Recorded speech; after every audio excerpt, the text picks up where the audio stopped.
والصلاة والسلام عليك يا ناصر الحق يا رسول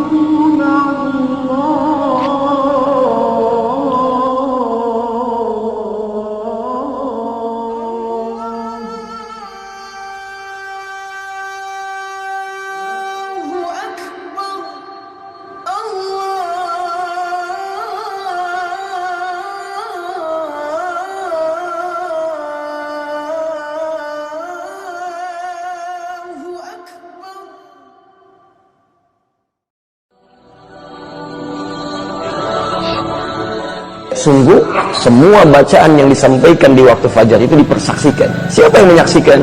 Inilah kekhususan waktu subuh dibandingkan dengan waktu lainnya. Kata Nabi, seluruh malaikat siang dan malaikat malam itu semua berkumpul di waktu fajar.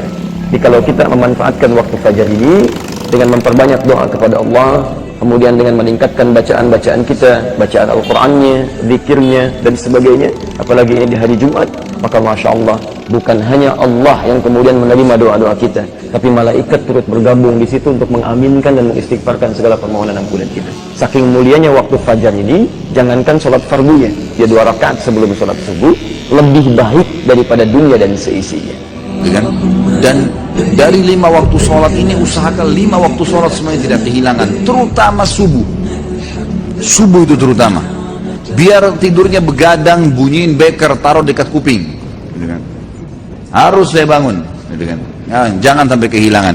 Karena kata Nabi SAW, siapa yang sholat subuh, khusus subuh disebutkan, berjamaah di masjid, dia akan dibawa naungan Allah sampai subuh besok. Nggak akan celaka, nggak akan diganggu orang, dan seterusnya. Nggak akan diganggu oleh syaitan. Akan dilindungi, dalam hadis yang dikatakan akan dilindungi dari segala keburukan termasuk syaitan.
Saudaraku, banyak orang yang tidak faham bahwasanya memberi makan dan minum itu dalam Islam adalah salah satu cara untuk mendapatkan amal jariyah. Jadi banyak orang memikirkan amal jariyah itu hanya membangun bangunan, hanya membagikan Al-Quran sehingga dihafal. Intinya fisikal, bentuk materi saja atau material ya. Lebih ke masjid, lebih ke bangunan, lebih ke jalan, lebih ke sumur gitu kan. Padahal sebenarnya ada hal-hal lain yang bisa menjadi penyebab amal jariyah, di antaranya makanan dan minuman. Jadi hadis Nabi SAW yang sahih riwayat Imam Ahmad, ini rahasianya di hadis ini. Kata Nabi SAW, ma wudi'a ta'amun illa wada'allahu fihi barakah. Tidak ada makanan atau minuman yang dihidangkan untuk orang lain kecuali Allah, atau dihidangkan buat diri sendiri juga masuk sebenarnya, kecuali Allah jadikan bagian dari makanan dan minuman itu berkah. Maksudnya berkah apa? Kata para ulama, dia akan berada di tubuh orang yang mengkonsumsinya selama dia masih hidup. Jadi begini, orang tua kita semua, Bapak Ibu sekalian, orang tua kita, seperti saya, orang tua saya misalnya, pada saat saya ceramah di masjid ini, saya mendapatkan pahala karena menyampaikan agama Allah, insya Allah, bila diikuti dengan keikhlasan. Semoga Allah ikhlaskan niat kita. Orang tua saya panen pahala saya. Kenapa Bapak Ibu sekalian? Karena saya tumbuh dari ASI ibu saya, dan saya tumbuh dari nafkah ayah saya. Makanan, minuman yang saya makan selama ini sehingga membantu pertumbuhan badan saya menjadi besar, dan akhirnya saya bisa hidup, maka itu menjadi amal jariah. Makanya dalam hadis riwayat Imam Muslim, seorang sahabat bertanya, "Ya Rasulullah, ayyul islami khair?" Perbuatan apa dalam Islam yang khair? Khair ini yang baik sekali, pahalanya besar sekali, selain yang wajib, yang sunnah-sunnah aja nih. Nabi SAW tidak mengatakan perbanyaklah sholat sunnah. Kenapa?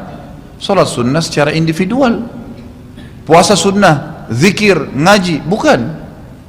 Karena orang ini mengatakan khair artinya yang banyak sekali pahalanya, banyak sekali manfaatnya, dan ringan, sunnah. Berarti orang lain bisa merasakan. Apa jawaban Nabi SAW? Tut'imut ta'am wa tusallimu ala man ta'rif wa man lam ta'rif. Engkau memberikan makan dan minum kepada orang yang kau kenal atau kau tidak kenal.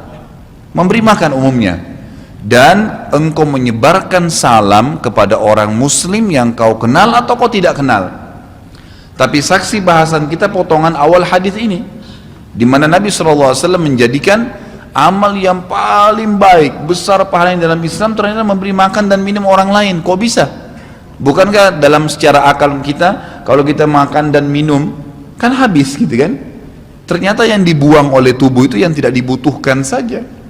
Yang jadi, mohon maaf, air seni kita, air kencing dan buang air besar jadi tinja, itu yang tidak dibutuhkan oleh tubuh, tapi yang dibutuhkan diambil, diserat, gitu kan?